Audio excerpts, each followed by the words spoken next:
निज भाखा विस्तार ले संकल्प धरी, भाखा हमर या मैथिली हम मैथिल छी, भाखा हमर या मैथिली हम मैथिल छी।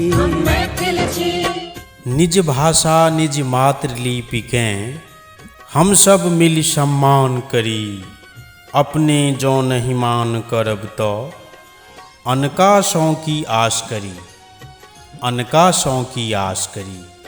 मोन रखबै 17 मई रवि दिन भोरुक 11 बजे सँ बेरु पहर 3 बजे धरि ट्विटर पर #मिथिलाक्षर ट्वीटक संग एक ट्वीट मैथिली भाषाक लिपि मिथिलाक्षर तिरहुता लेल। जय मिथिला। भाखा बजै छी, भाखा हमर या मैथिली हम मैथिल छी।